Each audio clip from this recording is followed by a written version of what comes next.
bu ket bi matee pour xare xaalis. xare xaalis la ñuy gàttal est-ce que dinañ ko libérer. xare xaalis la ñuy gàttal quoi. mbir mi ci loxo commission d'instruction la nekk. ah. la commission d'instruction. ce sont des magistrats du siège. amul dara lu leen tënk.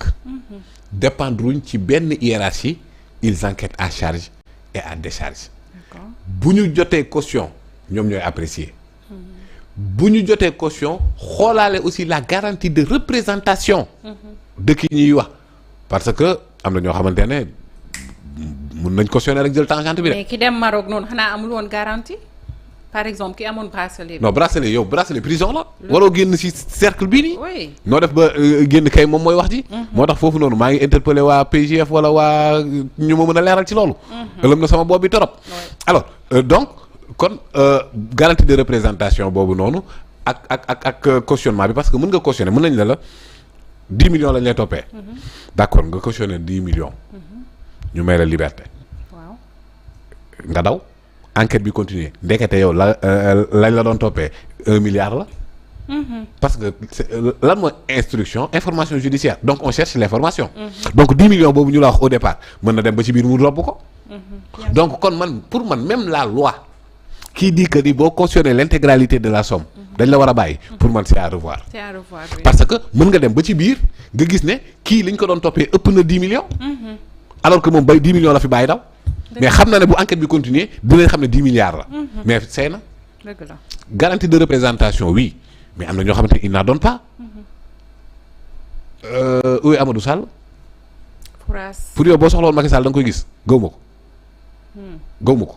mais Amadou Sall pour son cas aussi c'est mais waxoon mais j'avais dit que du ñëw parce que mais vous rendez compte mais ñoo xamante ne même kenn ku ñuy waaj a poursuivre dañ naan la dawal kon ko xam nga ne daw moom doy kii ak ñeneen mais am na yoo xam ne procédure commencé gul sax dëgg setoo leen ci dëkk bi. ñii ngi seet fi ci ay avion. oui mais donc ça veut dire que ni ñii boo leen soxlaa du ñëw ah. Mbaye Niang en tout cas. mais Ousmane Sonko lui doit 200 millions. oui comment tu peux avoir une créance et temps fru quand même. donc garantie de représentation oui. nangam pour man Mansour buñ ko interdire loon de sortie du territoire. pour man boo ko woowee mooy loolu de. voyager à tout prix de la fi bëggoon. waaw. alors que procédure baa ngi nii. këtt ni jonn doo xaar rek yow te nga wuyu. oui et puis moom suba lañ ko war a déglu. waaw voilà léegi nag après cautionnement xaw ma yan ak yan ces arguments moom parce que lii nii pour man enquête am warul yem fii de. ah oui war na dugg ci foncier. oui war na dugg ci ay bergerie. war na dugg ci doom ja nga xamante ne saa yi élevage am bi maa def détaillé. yooyu yëpp war na ci dugg. ñu xool mais gis nga réew mi buñ ko saytoo. ni ñu ko war a saytu mënuñu récupérer lépp nag même si la volonté des parquetiers est de remplir les caisses de l'État et non les prisons. ça naam am na ñoo xamante ne nag ce sont des génies criminels en matière financière kenn du gis trace ci ñoom. mais liñ dóor Sénégal yëpp buñ ko andi woon. non président Diomaye mën na tegle tànkam. 2029 il a la table bien garnie parce que nag on est un pays très riche. appauvri par ces voleurs là. oui. appauvri par ces gens là qui sont sans pitié ci askanu Sénégal. dëkk bii nii Salma. demal Fanaay ndox bu ñu naan problème la waa ña fa dëkk ci Fuuta Fanaay. ña ngay jéem a cotiser ñoom seen biir pour defal seen dëkk ndox. Cheikh Tidiane Dièye na gëstu ñooñu noonu. dëkk bu am problème mu ndox bu ñu naan. am ñuy dóor ay milliards sans pitié. dëkk yoo xamante ne feju mënuñu ko nga dóor ay milliards loolu boo dul criminel kuy criminel.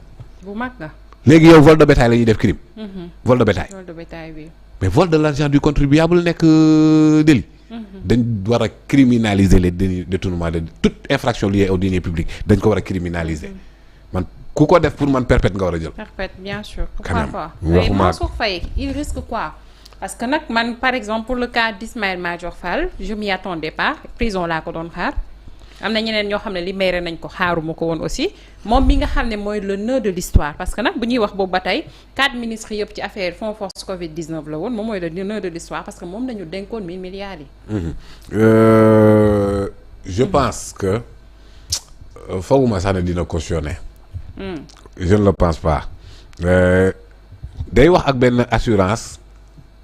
mais parfois surtout avec ses textes sur Facebook moi je sens plus la peur et il l'a dit j'ai peur pour mon pays il l'a dit il a peur pour le Sénégal donc il a peur du jub-jubal jubanti il a peur de la rupture il a peur de la transparence parce que loolu moo nekk Sénégal jamono jii nii alors donc bu dee ces interventions sur les réseaux sociaux bu dee lii ma dégg ci benn vidéo bu mu def di jéem a expliquer non loolu moom wax dëgg yàlla explication yooyu oyof na torop ci sama loxo explication yooyu man pour man loolu amul lu ñu ci war a mën a téye parce que en fait ñoom bi ñu nekkee au pouvoir da nga leen mës a dégg ñu ne ceeb yokku na déedéet waaye tey ñu bëgg ne ceeb daa yokkoon maanaam il nous renvoie vers des décrets yoo xamante ne il nous disait oui du surfacturation ceeb bee yokk alors que ñoom bi ñu fi toogee lépp lan nga leen doon dégg Macky Sall bi mu fi toogee ba tey benn denrée yokkul loolu nga doon dégg non ah aujourd'hui il nous dit que denrée dafa yokkoon benn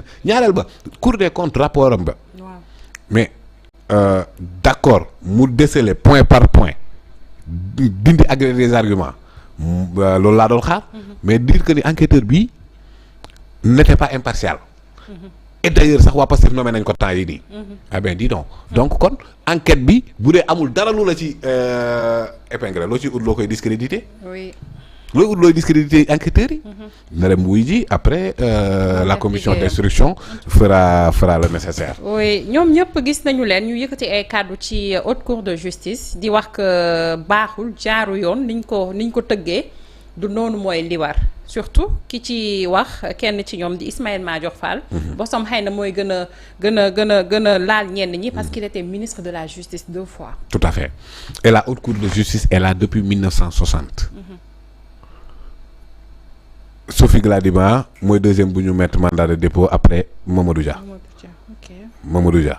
donc kon 1960 Idrissa Seck aussi mandat non-lieu la amoon mais tëddoon na quand même waaw 7 mois avant ñu ko libérer voilà non-lieu la amoon donc effectivement kon donc moom it amoon na mandat de dépôt donc 1960 ba léegi haute cour mi ngi fi waa léegi il y a Ismaïla Madior Fall 2 fois ministre de la justice ils n'ont jamais songé à réformer la haute cour de justice gis nga ñoom dafa mel ni nag seen modus operandi la CREI yi ni mu meloon amul appel mais teewul ci lañ daanee Karim Wade bu ñu daanee Karim Wade ba pare des années plus tard la ñu andi pôle judiciaire financier bu doon dañ ko réformer ba pare sax xëy na daan ci Karim Wade peut-être ça ferait moins de bruit mais ñoom lañ doon wax à l'époque parce que foofu amul appel mais teewul biñ ci daanee Karim Wade ba pare après defaraat mais moment boobu noonu haute cour mi ngi ci mais ñaari yoon nga nekk ministre de la justice Boubacar Ba forum des justiciables nga xamante ne ba ñuy arrêté booy yu bëri dégguma forum des justiciables te moom moo waroon njëkk a taxaw mi ngi ci àddu de moom waaw mais kon qu'est-ce qui se passe là Salma haute cour de justice tey commission d'instruction moom mooy def mandat de dépôt di placer bracelet électronique ci ñenn ñi nee nañ la commission d'instruction ces décisions ne sont pas susceptibles de recours maanaam bu la dooree mandat de dépôt amoo looy recourir ñenn ñi ne non loolu violation droit de la défense la d'accord léegi supposons ñu def appel